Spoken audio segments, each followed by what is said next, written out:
LEGO minifigure habitats, the Gargoyles Bedroom. Welcome to spooky season, everybody.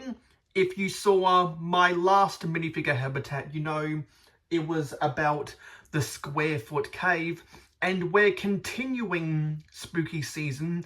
The next two LEGO minifigure habitats I will be showing on YouTube are grey, and this is the first of the grey ones. This is for the gargoyle, and this is what I call the Gargoyles Bedroom, because I am entering a few contests on Instagram, and this is one that is meant to be a two-parter, and this is about the gargoyle.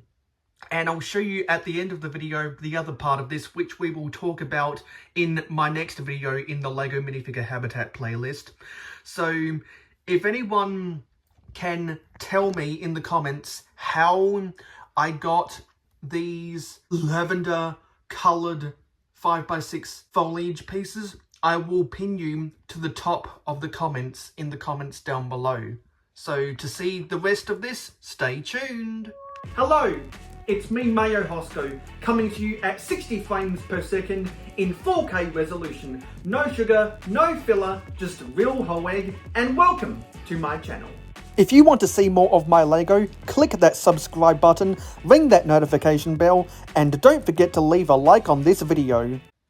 So just like with the square foot from the CMF Series 14, I went through my same storage case of those, and I tried to pick out some minifigures which I thought would look cool in minifigure habitats. And when I saw that those people on Instagram were doing some contests, I thought, you know what, I could do a two-part grey one and have them to where they're connected together.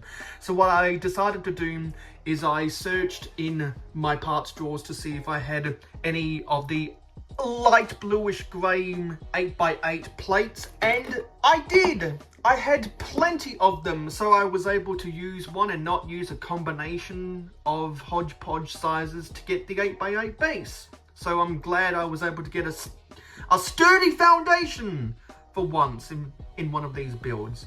So that was good. And I had plenty of light bluish grey 1x bricks, so that was handy for me. In some of the other colours I've used previously in my minifigure habitat playlist, I've had to use some weird colours that I didn't want to use, but unfortunately I ran out of the 1x4 bricks for some reason, so I used this old grey, which was sold from the 60s up until 2003, and it has this sticker on the back. I'm not sure where that's from. I'm trying to see. It might be something for Island Extreme Stunts or whatever. If someone can identify what this might be from, please let me know in the comments down below, because I have no idea. And I didn't have many of the light bluish grey tiles, so I just went with the dark bluish grey instead for the top, so it could connect to everything else. But yeah, the wall for this went better than I expected, but I was running out on some of the 1x1s, so I ended up using some of the 1x1 snot bricks, and that meant I was able to get some attachments. So got this combination of the 2x2 corner macaroni bricks, just hanging out here just for some detail. I'm not sure what that would be for. Maybe it's a rock formation that's coming out of the wall, I don't know. Also an upside down 1x1 dark bluish grey cheese slope just hanging out, and some connection points for these 5x6 foliage pieces. So tell me what you think about the choice of the lavender colour here. Maybe that's a part of the storyline of the gargoyle. Maybe the gargoyle likes that colour. Sorry about that burp. Maybe he likes the colour of those flowers. Maybe he has a soft side to him. Maybe this 1x1 trans clear round brick with the flower on top, maybe that's some perfume or something. I don't know. There's something going on with this gargoyle. Maybe this is just for interior decoration. Maybe those were already growing on the walls of the cave when he moved in. But nonetheless, if we take the gargoyle out of here, you can see that he has a seat that he can rest at. And I ended up using another one of these snot bricks to hold a 1x3 brick. So if I just bend on this, and actually it's a little bit more secured because of the clutch power of the piece, but it can bend down ever so slightly.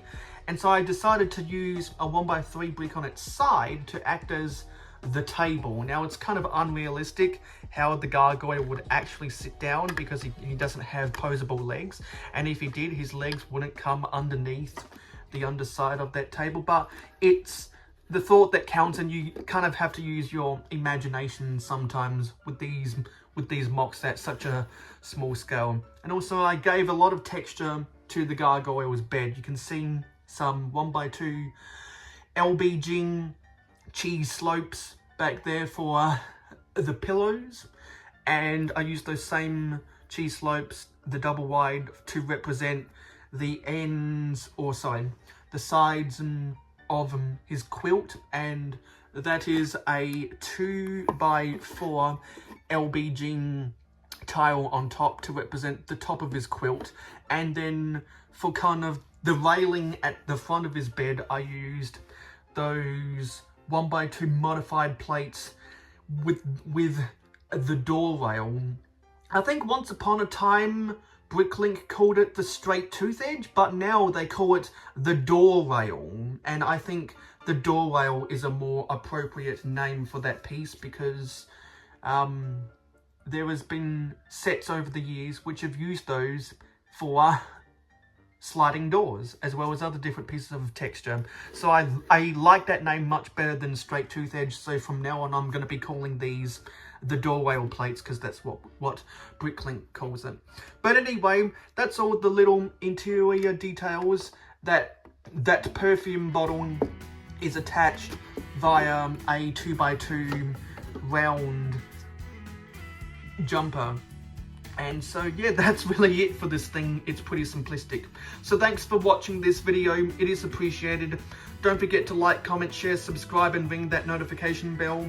Next time you will see a video about this. This is meant to go together. You can see pictures of these together on my Instagram, which I posted earlier today.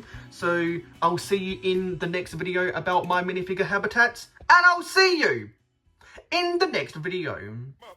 Don't forget to leave a like on this video. You can invest in me by pledging to me on Patreon, follow me on social media on Instagram, Discord, Facebook, Twitter X, Twitch, Pinterest, and much, much more. The music in this video is not owned by me and is licensed by these people.